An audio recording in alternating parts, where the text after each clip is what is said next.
contexto this de has been estabilidad done against que a consolidó a backdrop México como of destino de responsible inversión. public Se finances, which has tomaron made acciones Mexico inéditas a a nivel destination for constitucional para investment. We've reconocer also los taken derechos de los unprecedented measures at pueblos the constitutional indígenas, level to garantizar la recognize the rights of igualdad y la indigenous peoples, to participación guarantee the política equality and de las political mujeres, participation of así women, como para dejar un and legado also to manifiesto leave de a clear conquistas legacy sociales of en nuestra social Carta Magna achievements in para our Constitution so that nobody can deprive future generations of these things. These premises are also reflected in our foreign policy, because Mexico is a country of migrants, and we are no strangers to any stage of the migratory cycle. In line with our experience, we have rolled out the Mexican model for human mobility. This is a proposal that aims to manage migration comprehensively in a holistic way to deal with its structural causes and with hemispheric cooperation. The model has 5 pillars: empowering Mexican communities abroad and advocating the United States to adopt ways for them to be fully regularized. Secondly, to beef up and broaden cooperation for development in communities of origin and return. 3, to address the political factors and economic sanctions that prevent development, hamper development, and lead to irregular migration. 4th, to bring about safe, orderly, and regular ways of people to move to get work. We have said it loud and clear. Migration is not a problem, it is a phenomenon. It's not a crime, and migrants are not criminals. The problem is the factors that lead people to leave their homes and the dangers that they're facing when they don't find legal ways to migrate and practices that criminalize them. From this rostrum, we rightly recognize the contributions of more than 37 million Mexicans who live in the United States. They are very able workers who provide $324 billion per year to this country's GDP, and they are critical for the economy of both countries. We have been able to change the narrative and conversation with the United States to focus on the structural causes. We have also convened leaders of the countries of origin in the region in Palenque with strategic agreements that have been able to reduce clashes on the border between Mexico and the United States by 66%. We also said loud and clear that development and stability will not be the norm of the international system unless we guarantee the rights and inclusion of women. As the first country in the Global South to adopt a feminist foreign policy, we hosted the 3rd Ministerial Conference on Feminist Foreign Policies, and in the declaration, the conference recognized a range of commitments that are reflected in the Pact of the Future. But just this week, only 9 women, heads of state and government, actually spoke at this rostrum. Only 9 out of 133 countries. The world cannot make headway without half of its population. Never again anything about us without us, because the future will be feminist or it will not. Cambio climático, como dijo Nicolás Stern, es la mayor falla del mercado de todos los tiempos y es también el mayor reto global.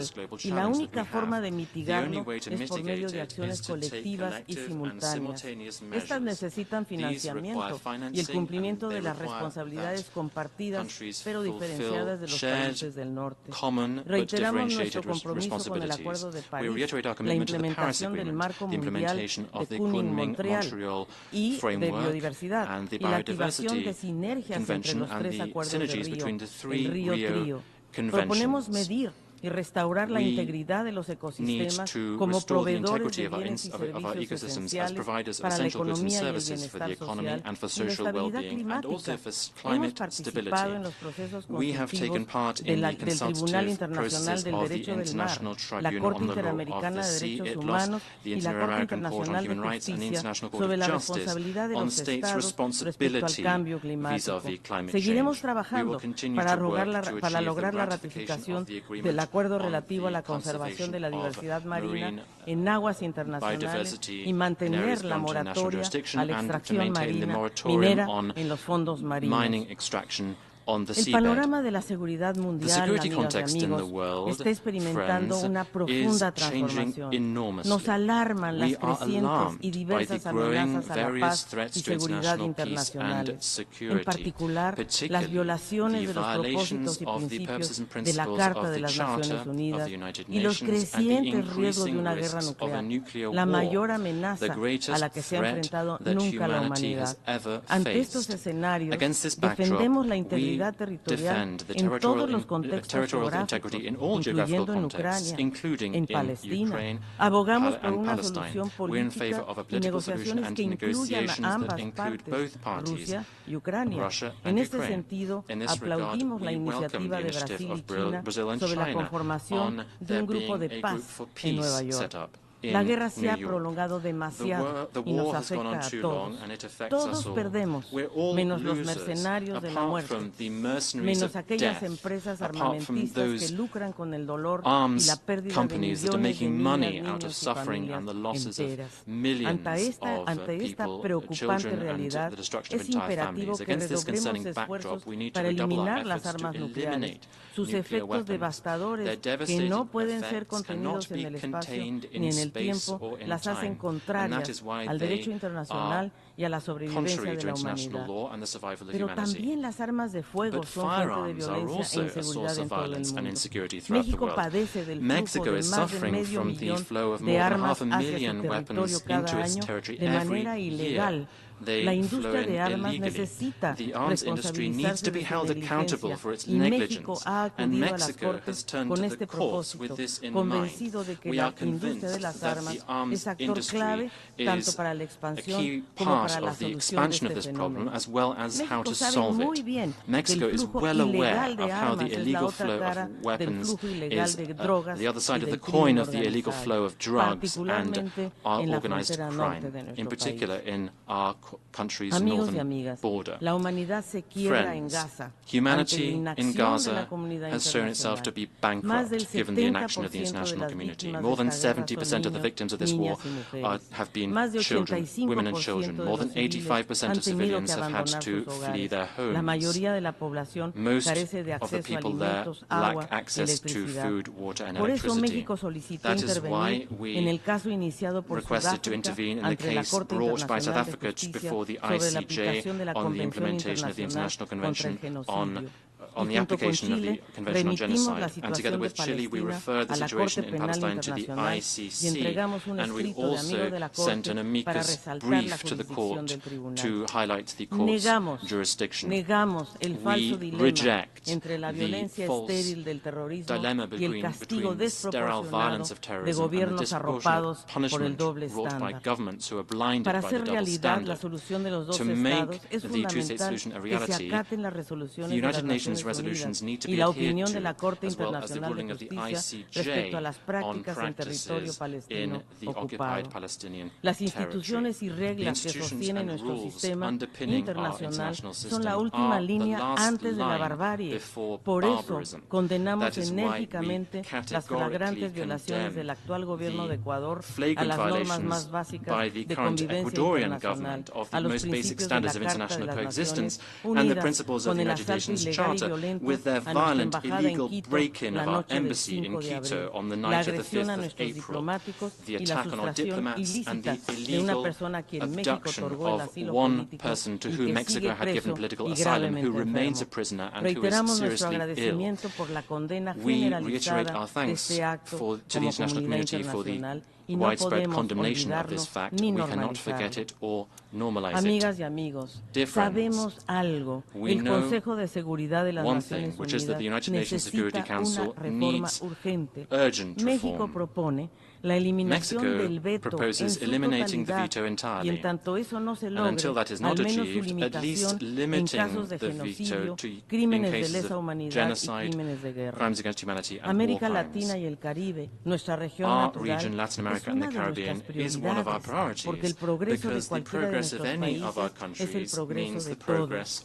Y en defensa del diálogo, la estabilidad y la democracia, proponemos la solución pacífica de controversias. We proposed the peaceful settlement of disputes, and we have been guarantors in the peace process between the government of Colombia and the ELN, and we have hosted 2 cycles of negotiations. We've also hosted talks between the government of Venezuela, the Democratic Unitary Platform, and the United States. Following the principles of solidarity, self-determination, and the well-being of people, we will continue to be involved in supporting Haiti in rebuilding Reiteramos la condena contra el bloqueo económico impuesto a Cuba desde hace 6 décadas, violando el derecho internacional, y nos pronunciamos por la eliminación inmediata de Cuba en la lista estadounidense de países patrocinadores del terrorismo. México, honrando la tradición de asilo de nuestra historia,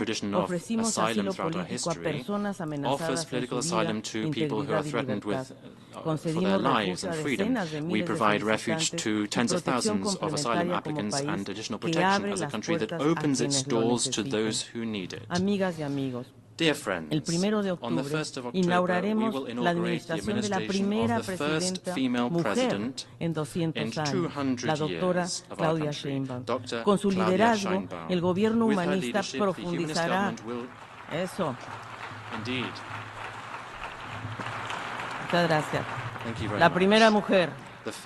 Con su liderazgo, el gobierno humanista profundizará los esfuerzos para combatir pobreza y desigualdad. Pondrá énfasis en el bienestar, en la prosperidad compartida, porque la igualdad de las mujeres llegó ya. La protección del patrimonio natural y el respeto al medio ambiente. Y lo que ella dijo, no llega sola, llegamos todas. Nuestra política exterior seguirá desplegando nuestros valores más altos, apoyándonos en nuestra raíz y en nuestras luchas. Ofrecemos esperanza ante el miedo, solidaridad ante el odio y el regreso del humanismo ante la devastación. El nuestro es un mundo que ofrece un paisaje que desola el alma.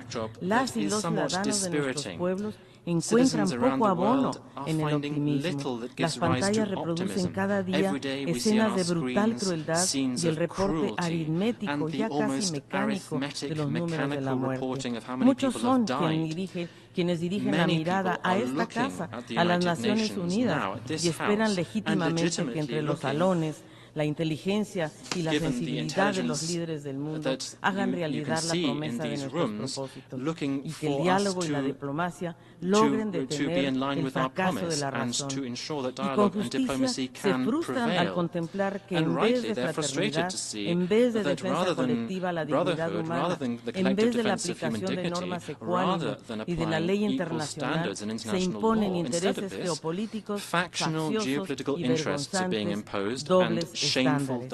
Y sin el mínimo pudor subsiste el imperio desnudo de la fuerza, que es la otra forma de decir la concentración obscena del poder en un puñado de los pocos que se benefician del status quo, de los privilegiados, a quien este presente les resulta rentable.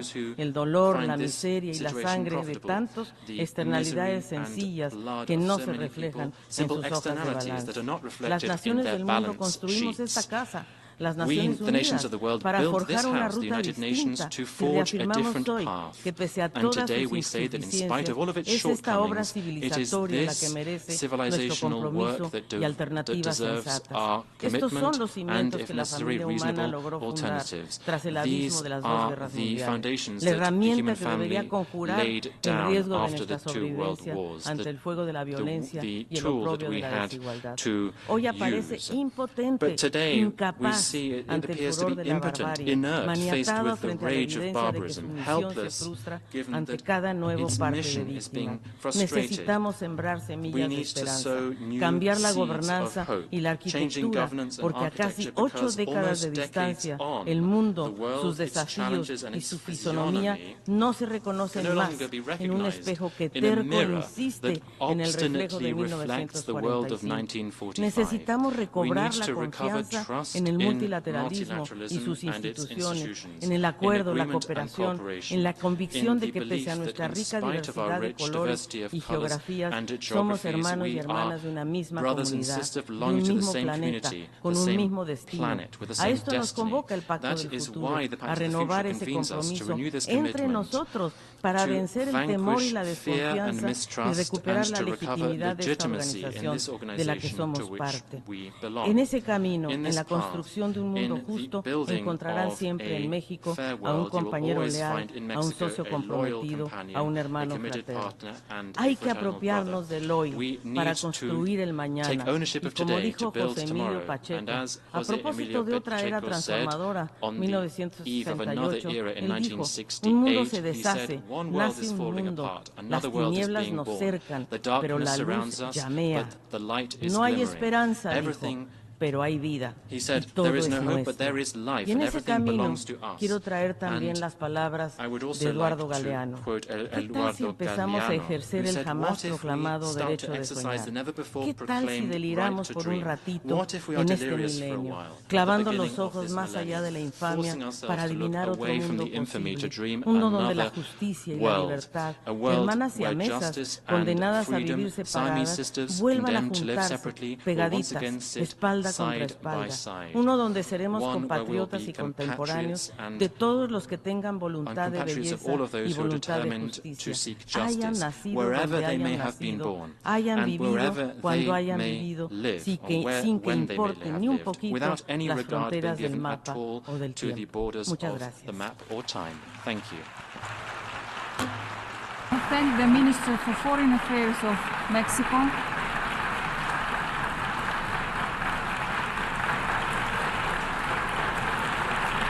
I now give the floor to His Excellency Espen Barth Eide, Minister for Foreign Affairs of Norway.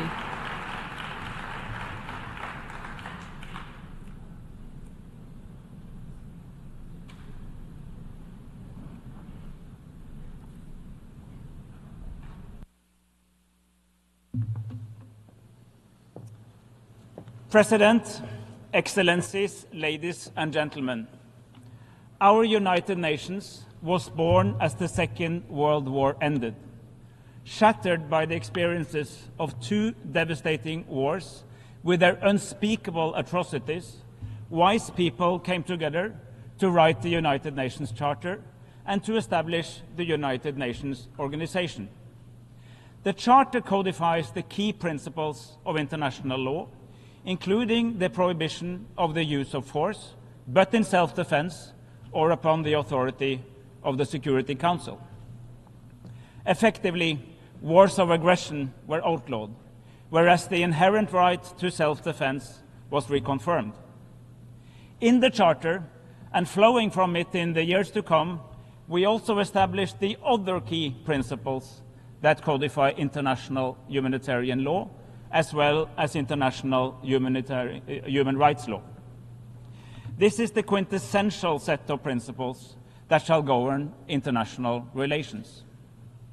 However, our Secretary General was perfectly right when he pointed out that if violations and abuse is allowed to continue with impunity, the very foundations of the UN Charter is under threat. And indeed, they are under threat. President, for the first time in 79 years, we have a major interstate war in Europe. In its war of aggression against Ukraine, Russia is in blatant violation of the very essence of the Charter.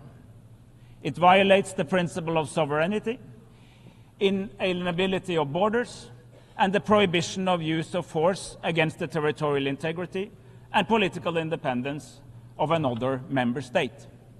These principles safeguard the equality of all states, large and small, always and everywhere, and are fundamental for member states' security.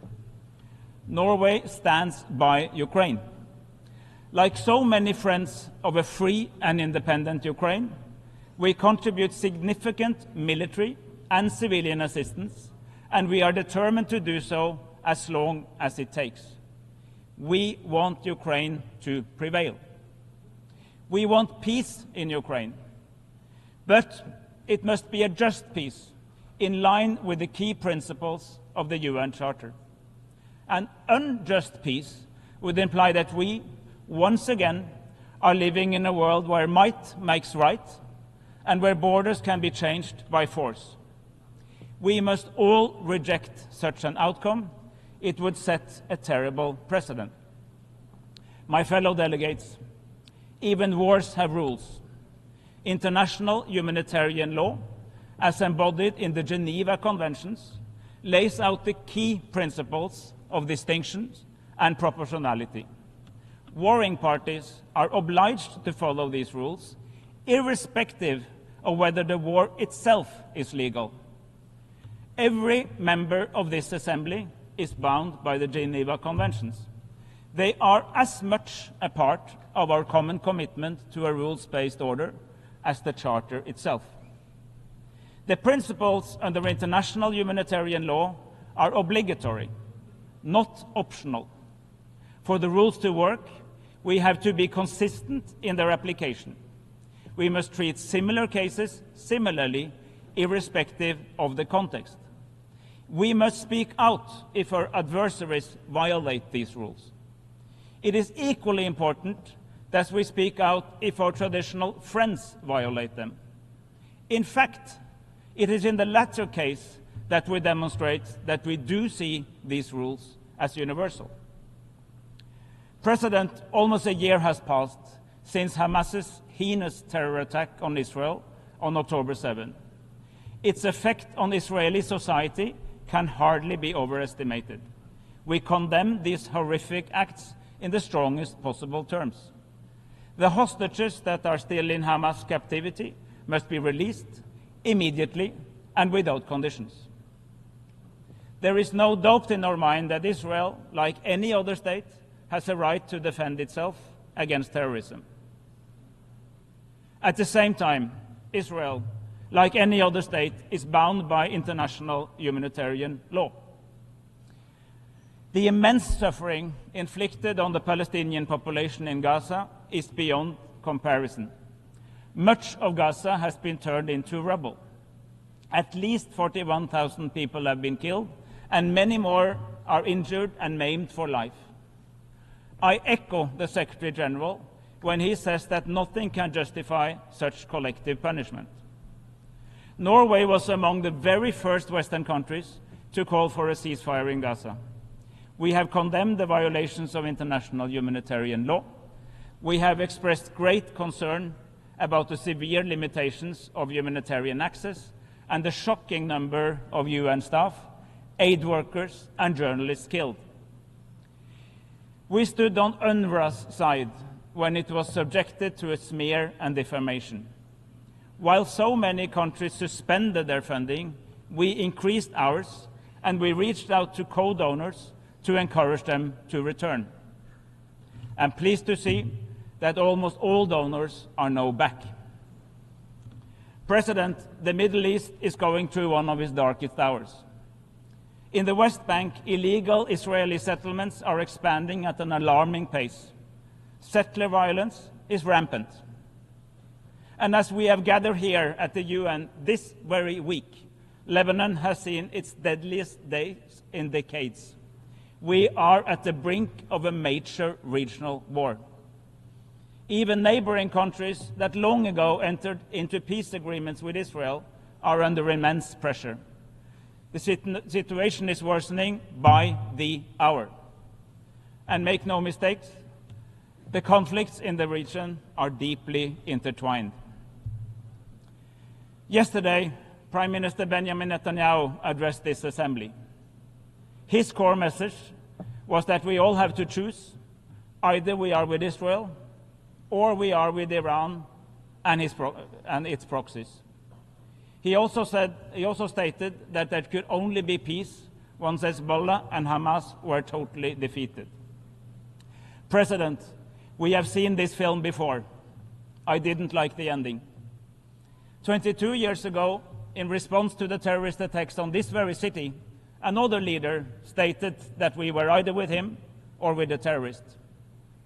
This division into a simplistic notion of black and white, leaving no space for nuance or complexity, let alone impartiality, and with an excessive trust in military force alone, is utterly dangerous.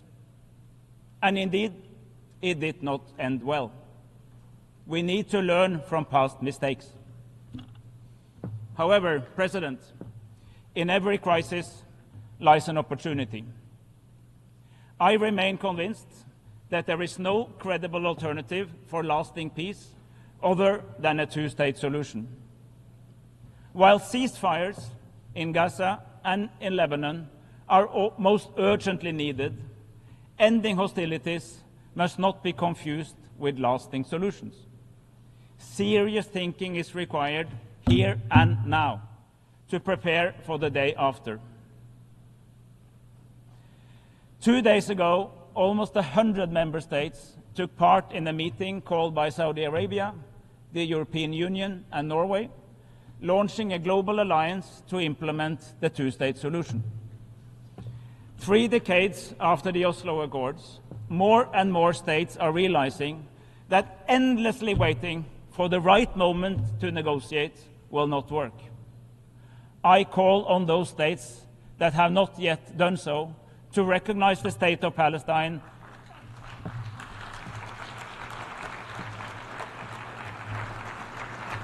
and to allow it to become a full member of this organization. We call on everyone who can to help to build Palestine's institutions and on regional actors to help embed a political settlement in a broader regional framework. President, we are witnessing from the front row the shortcomings of the institutions that we established in 1945. The adoption of the Pact for the Future is a major success for this United Nations. With this, we have resolved to update our institutions and our practices across the 3 pillars of peace and security, development, and human rights. We also opened our conversation about the critically important issue of how to make artificial intelligence a force for good. President, Norway supports a reform of the Security Council that makes it both more representative and more efficient. Both permanent and elected seats should be added, and the historical injustice to Africa should be mended. The use of the veto should be limited rather than expanded. When the UN Charter was drafted, Norway was an early proponent of the principle that no state should vote in its own case. And indeed, this principle is enshrined in the Charter in Article 27(3). This principle is, however, repeatedly ignored by the Security Council. But again, this principle is an obligation. It is not an option. To make our development efforts more efficient, we need to reform the international financial architecture. And in order to enhance the ability of states to provide essential services to their populations, it must be possible for them to tax their citizens and their companies. Norway will continue to be a driving force for international tax cooperation, including by supporting a UN Framework Convention. Central to the Pact of the Future are robust commitments to gender equality and women's rights. Inclusion must be at the forefront, not because it is the right thing to do, but because it is the smart thing to do. We need equitable societies. We must build more effective and accountable institutions, including in this very organization. President, the triple planetary crisis is mankind's most daunting challenge. To save our planet, we must adapt our economies. The future must be renewable, circular, and nature-friendly. There is good news, President. Despite increasing political divides, the last few years have seen that multilateralism can deliver when it comes to the relationship between us as mankind and our physical environment. In Dubai, we agreed to transition away from fossil fuels in a just, orderly, and equitable manner. In Montreal, we agreed to reset our partnership with nature. In Nairobi, we launched a negotiation process towards a treaty to end plastic pollution. And here in New York, we agreed to take better care of our common oceans. What is true for all these agreements and the Pact for the Future alike, however, is that the real verdict lies in our ability to implement them. We must act. We must act now. President, as we approach the 80th anniversary of this United Nations, we must step up our efforts to develop this organization so as to make it more transparent, more inclusive and more representative of the world we live in today. Norway fully supports the integrity and independence of the Secretary General and his reform agenda. Reform will not be achieved through micromanagement. We, the Member States, must provide the Secretary General with input and guidance. But we must also show trust and allocate resources to enable him to lead. When a new Secretary General shall be elected, we must ensure that she has the tools she needs to help us strategically deliver on the noble goals we have agreed upon.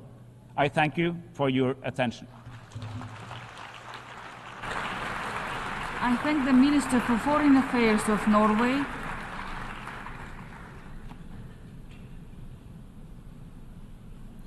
I now give the floor to His Excellency Subrahmanyam Jaishankar, Minister for External Affairs of India.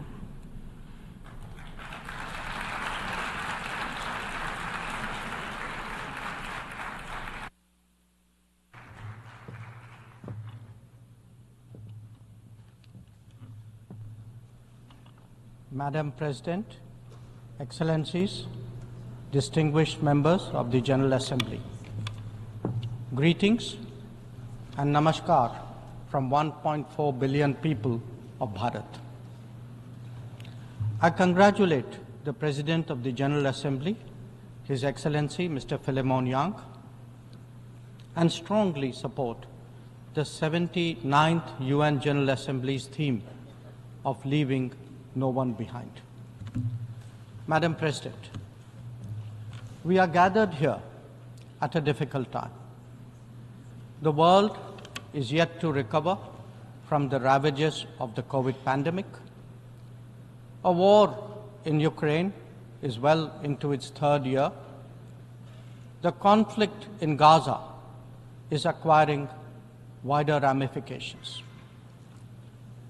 Across the global south, development plans have gone off rails and SDG targets are receding. But there is more. Unfair trade practices threaten jobs, just as unviable projects raise debt levels. Any connectivity that flouts sovereignty and territorial integrity acquires strategic connotations, especially when it is not a shared endeavor. Technology advancements, which have long been a source of hope, are now equally a factor of anxiety. Climate events occur with greater intensity and frequency. Food security is as worrisome as health security. In truth, the world stands fractious, polarized, and frustrated. Conversations have become difficult, agreements even more so. This is surely not what the founders of the United Nations would have wanted of us. Madam President, almost exactly 8 decades ago, the first steps towards the formation of the UN were taken near here at Dumbarton Oaks. Refined thereafter at the Yalta Conference, they were finally approved in San Francisco. The debates of that era centered around how to ensure world peace, a prerequisite for global prosperity. Today, we find both peace and prosperity equally endangered. And that, Madam President, is because trust has eroded and processes have broken down. Countries have extracted more from the international system than they have put into it, enfeebling it in the process. We see that vividly in every challenge and every crisis. reforming multilateralism is therefore an imperative. The urgency of this call is highlighted by the theme of this session. Leaving no one behind means advancing peace, ensuring sustainable development, and strengthening human dignity. This cannot be delivered by a UN paralyzed when faced with division, conflict, terrorism, and violence. Nor can it be advanced if access to food, fuel, and fertilizer is jeopardized. When capturing markets lacks restraint, it damages the livelihood and social fabric of others. Evasion of climate action responsibilities by the developed undermine the growth prospect of the developing. Indeed, when resource crunch limits the very pursuit of SDG targets, it is not just economies, but human dignity itself that is imperiled. If the world is in such a state, this body must ask itself, how has this come to pass?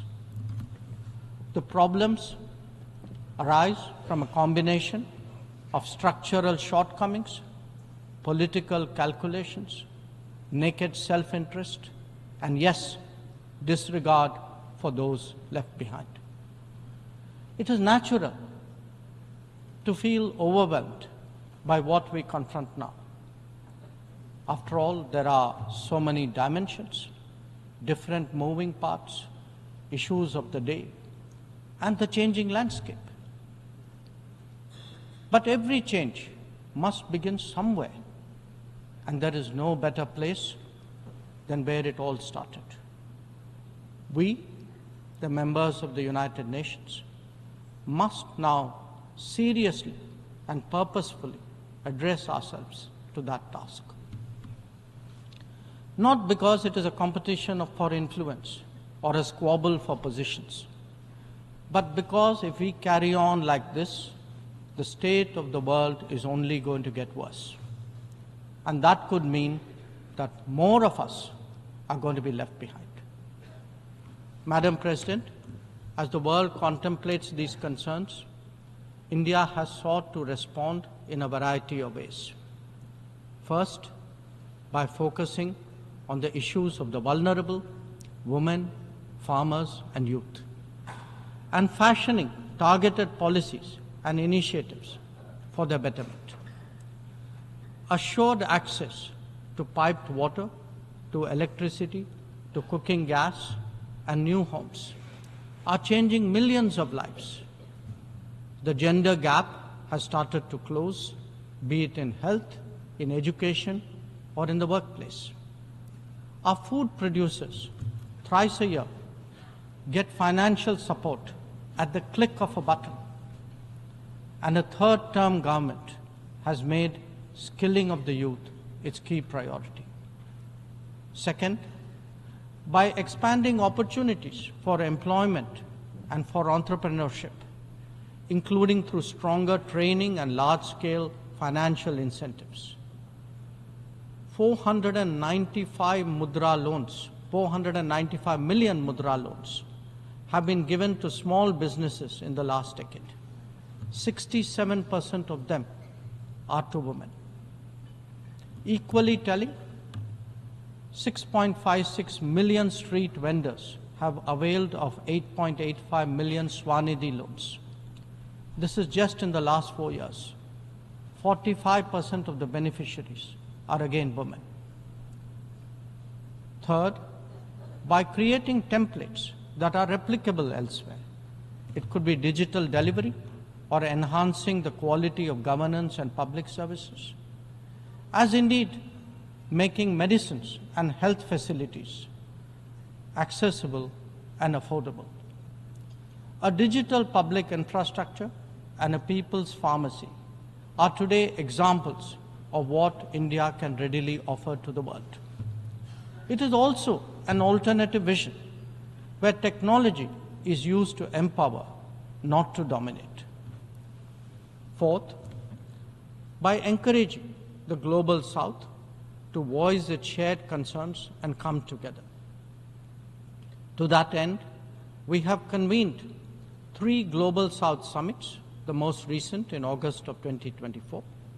And fifth, by contributing to the well-being of the global commons and responding to the pressing needs of those in distress.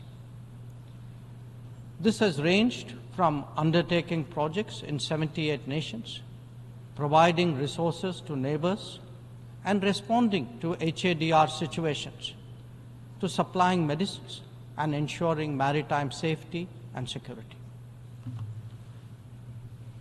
Madam President, given the scale of transformation underway in India, each of these dimensions underline that the world's problems can indeed be tackled, and that by working together, we can surely create a larger lifting tide.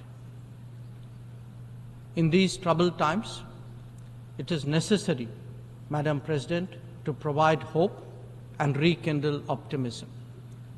We have to demonstrate that big changes are possible and not over a long period.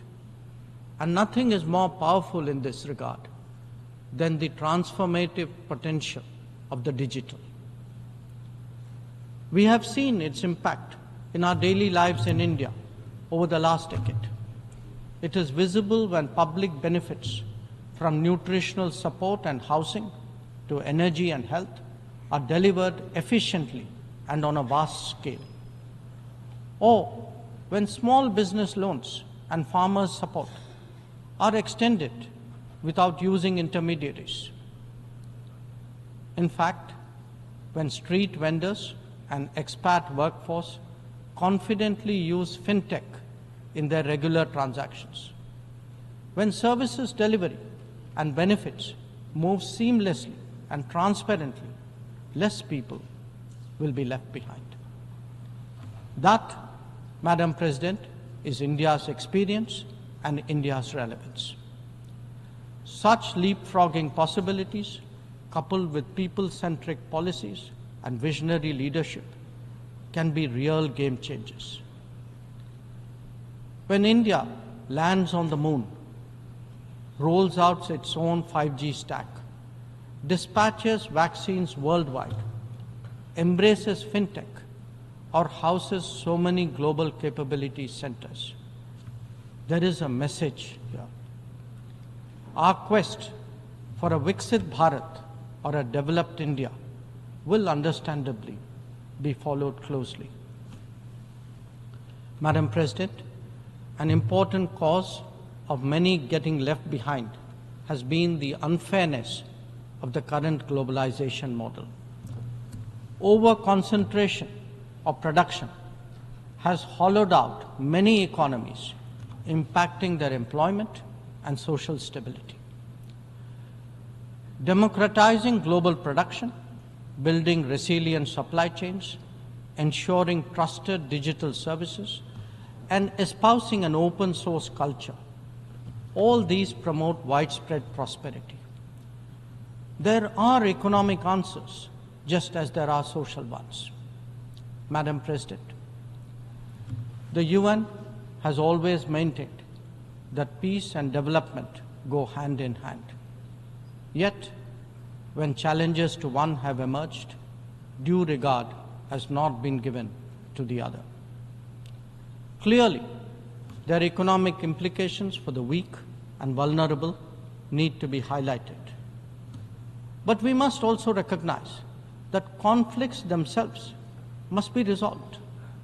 The world cannot be fatalistic about the continuation of violence on a large scale, no more than be impervious to its broader consequences.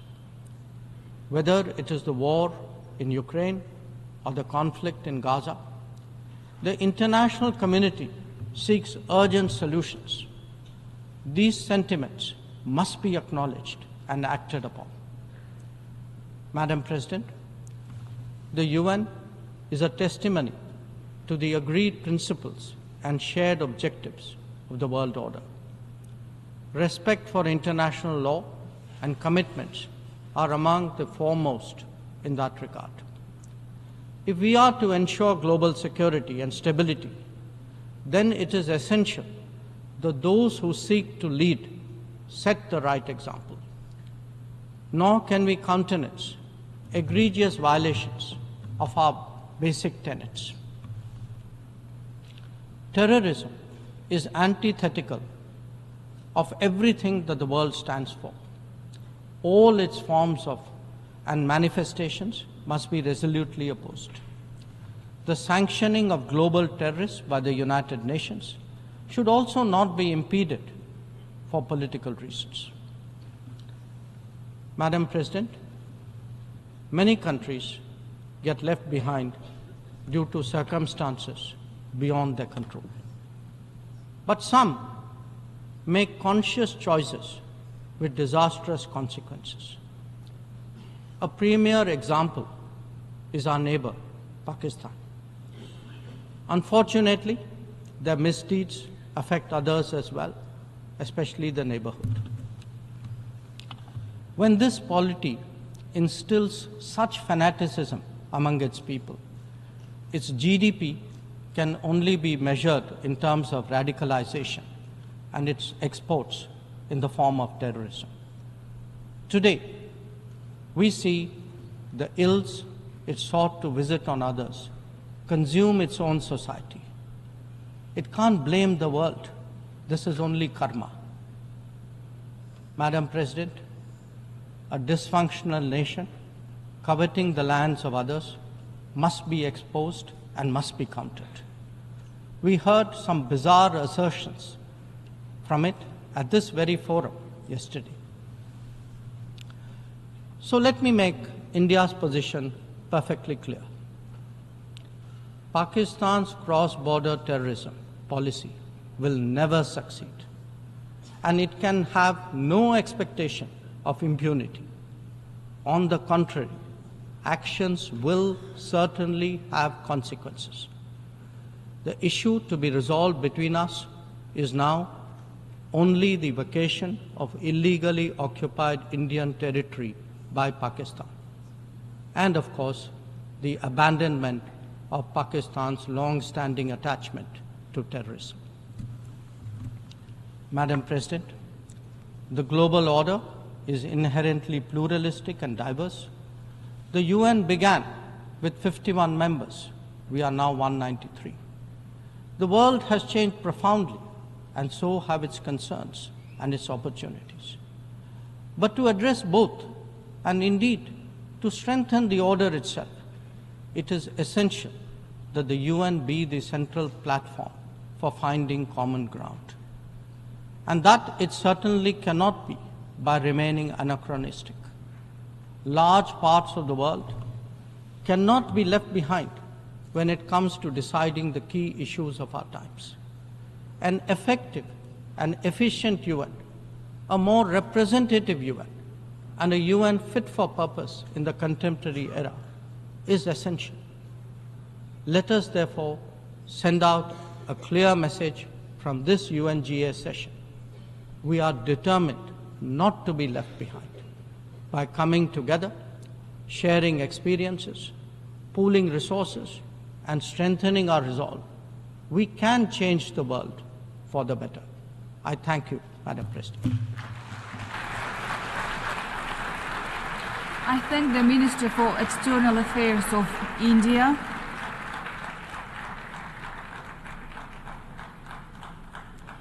I now give the floor to His Excellency Vivian Balakrishnan, Minister for Foreign Affairs of Singapore.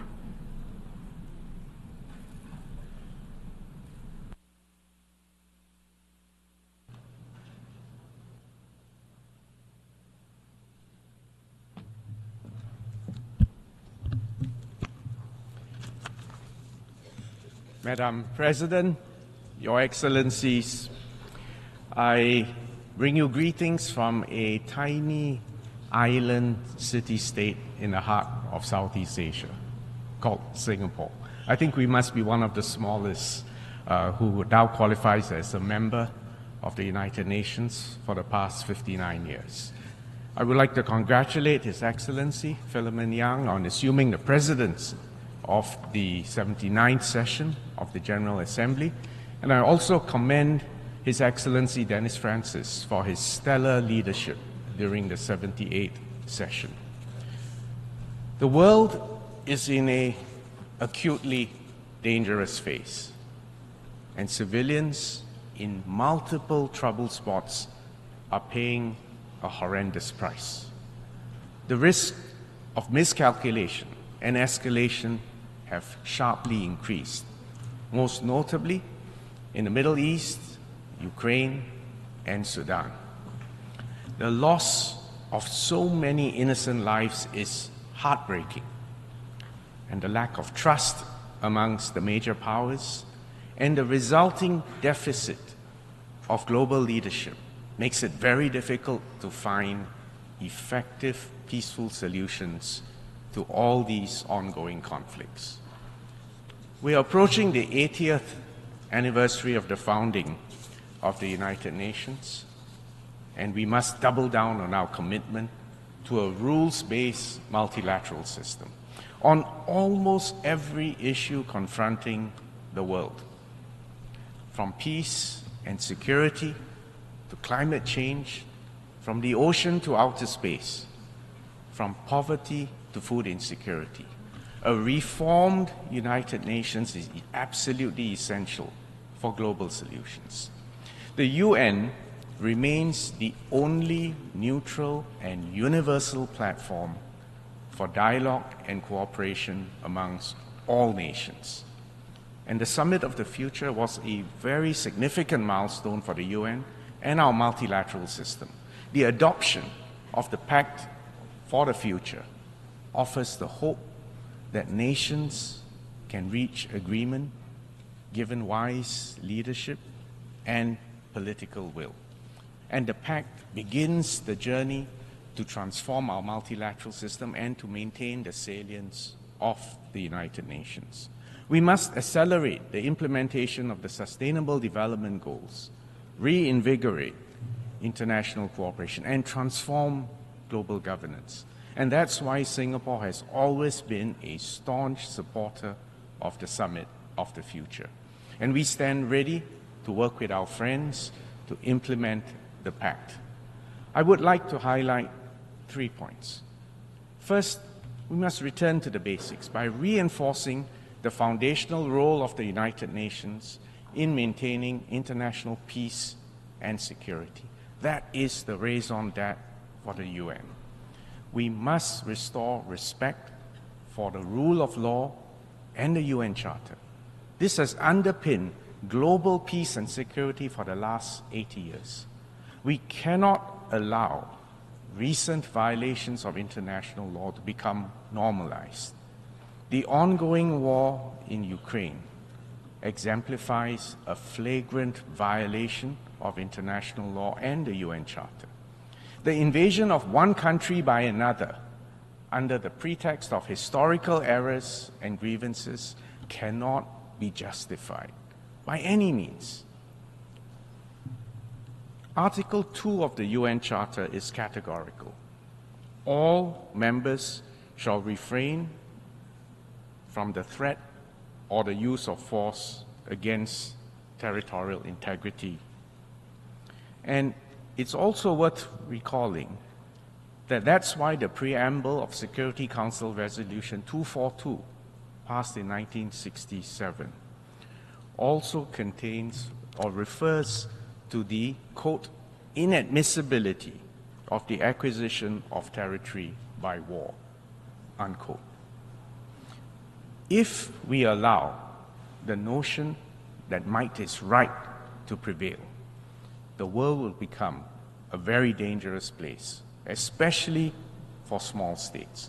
And that's why Singapore and other small states have to consistently stand for compliance with, by all member states, with international law and the UN Charter.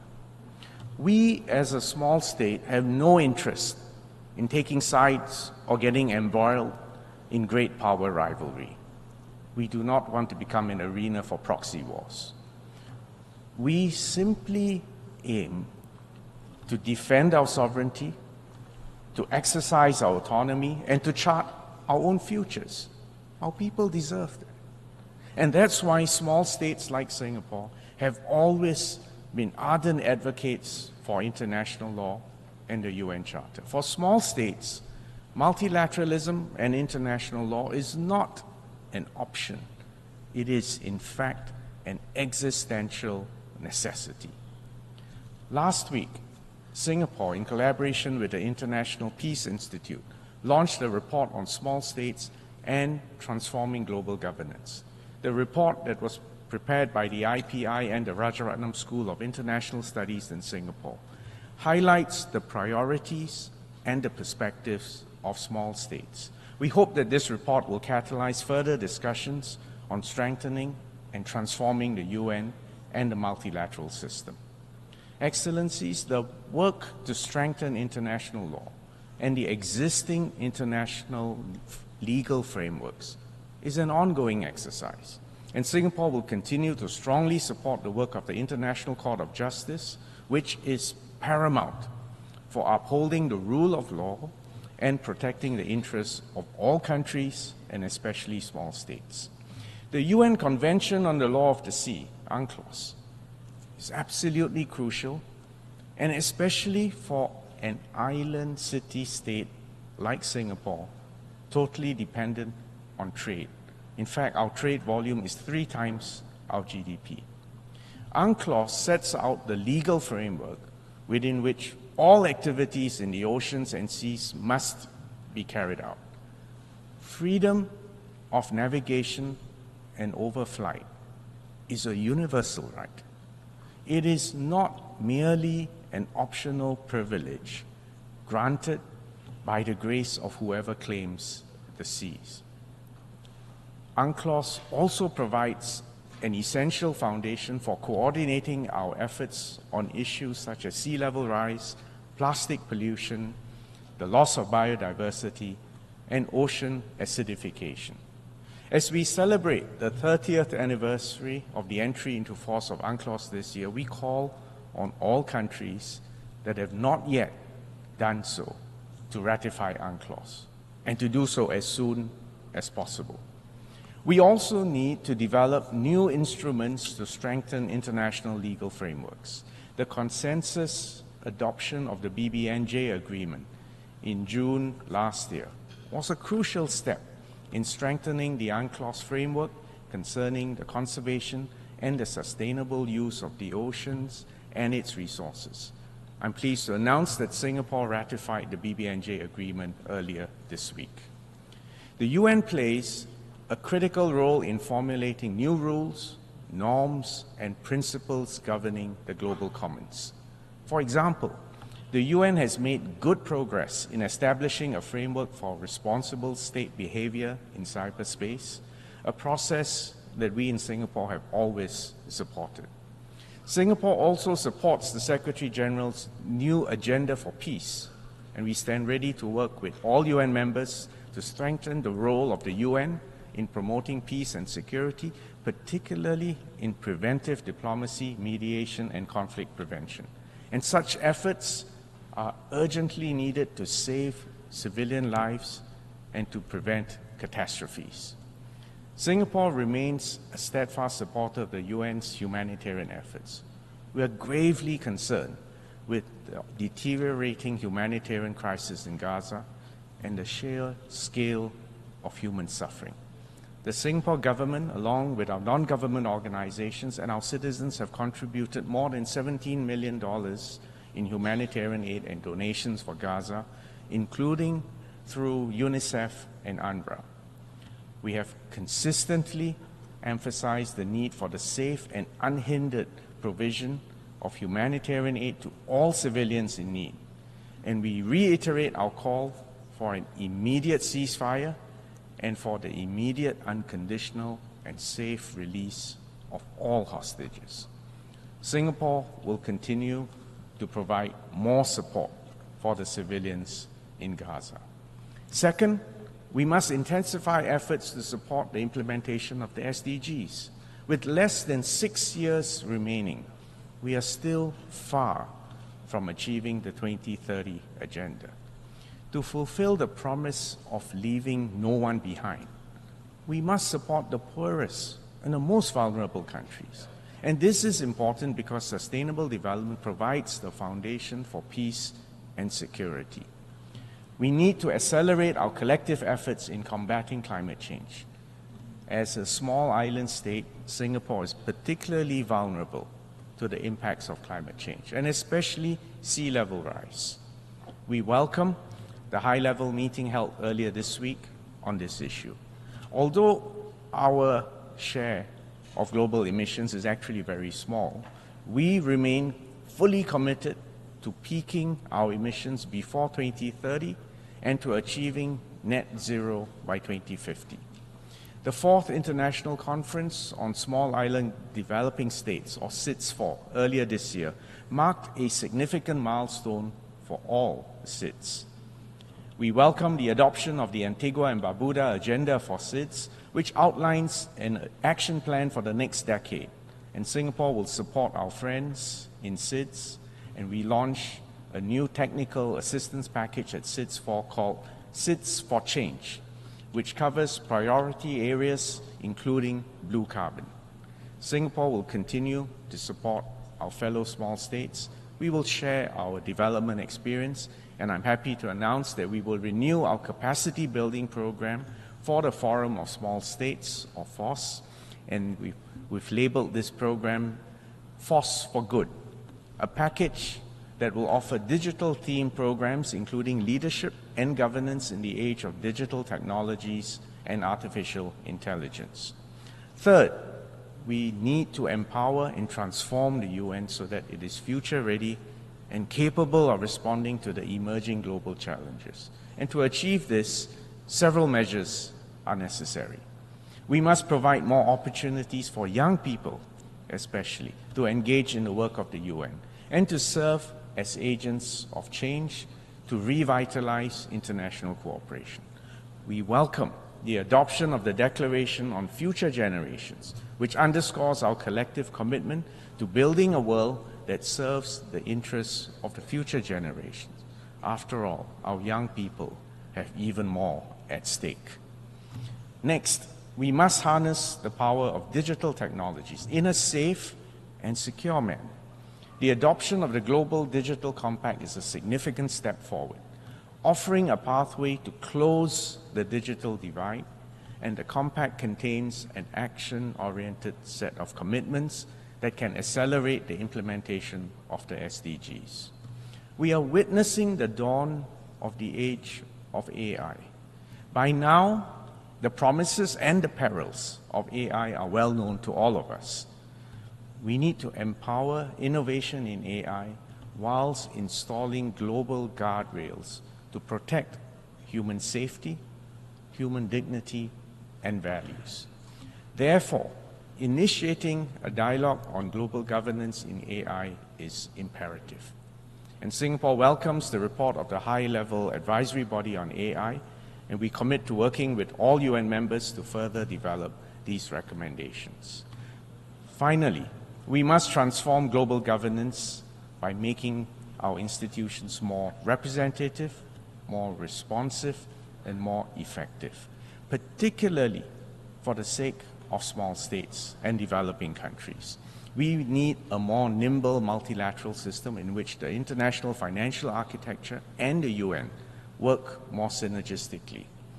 Equally important is the need to reform the UN itself to make it more efficient, effective, and responsive. That includes reforming the UN Security Council in order to reflect the contemporary realities through an expansion in both the permanent and non-permanent membership categories. The effective functioning of the Security Council is at the heart of a robust and responsive UN. The 5 permanent members of the Security Council have a special responsibility that accompanies their privilege, and they must demonstrate leadership by cooperating to maintain international peace and security. The veto initiative has made the use of the veto more accountable. by making the permanent members answerable to all of us in the General Assembly every time they cast a veto. This is a good first step, but it is not the end of that journey that is necessary. Much more work will be needed to make the Security Council more transparent and accountable, and Singapore will continue to work with the other UN member states in this regard. Madam President, Excellencies, the world is traversing an acutely dangerous period of geopolitical tension. A descent into chaos and conflict is a clear and present threat. In this moment of uncertainty, all countries, big and small, have a responsibility to work together to preserve the peace and to save lives. We cannot achieve this without the UN playing its rightful role as an arena for dialogue, for partnership. This is the moment, in fact, to double down on multilateralism and to strengthen the role of the UN as a collective vehicle for peace and sustainable development. Thank you, Excellencies.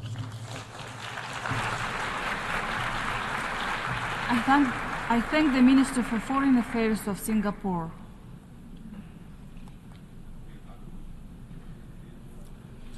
I now give the floor to His Excellency Bruno Eduardo Rodriguez Parilla, Minister for Foreign Affairs of Cuba.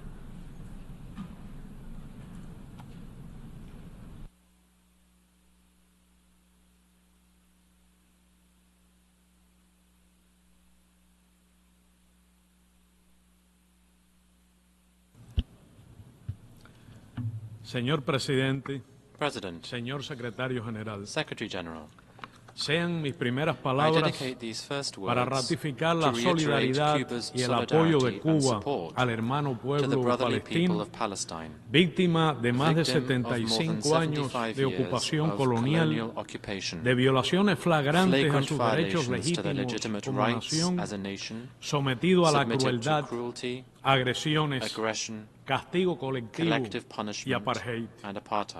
En los últimos 11 meses, el ejército israelí ha asesinado a más de 40.000 civiles. Han muerto en esa masacre indiscriminada más niños y niñas que hombres y mujeres. Mueren con la complicidad y las armas que aporta el gobierno de los Estados Unidos con el silencio cómplice de otros. Rendimos tributo a los más de 200 trabajadores de esta organización también asesinados. La posición de Cuba es clara e inequívoca. El presidente Miguel Díaz-Canel Bermúdez ha dicho, y cito, la historia no perdonará a los indiferentes y no estaremos entre ellos. El genocidio contra el pueblo palestino debe cesar sin condiciones y sin dilación. Israel, con la complicidad de Estados Unidos, ha puesto al mundo ante el peligro inminente de una conflagración de grandes proporciones. La irresponsable agresividad contra el Líbano, Siria, Irán y los pueblos del Medio Oriente tendrá consecuencias difíciles de estimar. Excelencias, a 79 años de haberse fundado esta organización, las continuas violaciones de la Carta de las Naciones Unidas y el derecho internacional, las agresiones, la injerencia en los asuntos internos de los Estados y la imposición de medidas coercitivas unilaterales con fines políticos ocurren como hechos cotidianos.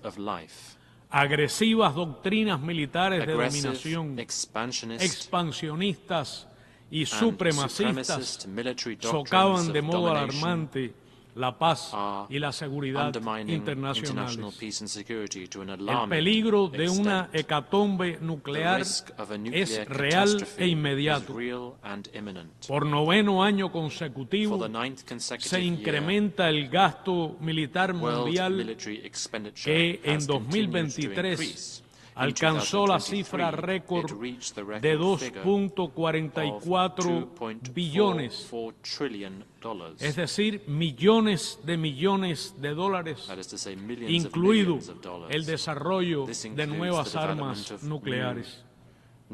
Se ha retrocedido a pesar de ingentes esfuerzos de los Estados parte y signatarios del Tratado sobre la Prohibición de las Armas Nucleares y de la lucha de lúcidos y amplios sectores de la sociedad internacional. Tampoco habrá paz sin desarrollo.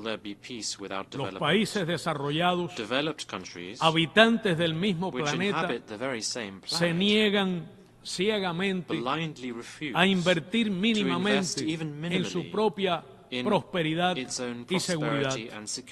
Incumplen sus compromisos siempre insuficientes de ayuda oficial al desarrollo. La cifra egoísta prometida con jactancia en 2023 y rápidamente olvidada, representa menos del 0,37% de sus ingresos nacionales. La ilusión de alcanzar los objetivos de desarrollo sostenible se ha desvanecido. Según Forbes, solo en los últimos 4 años, el patrimonio conjunto de las 5 personas más ricas del mundo ha crecido,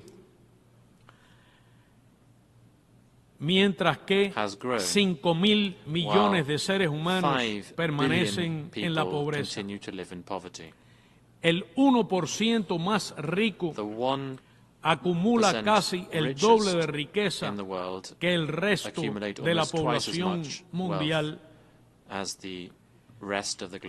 Esos 5 multimillonarios tuvieron en este periodo ganancias superiores a 423.000 millones de euros, mientras la población del mundo se empobrece.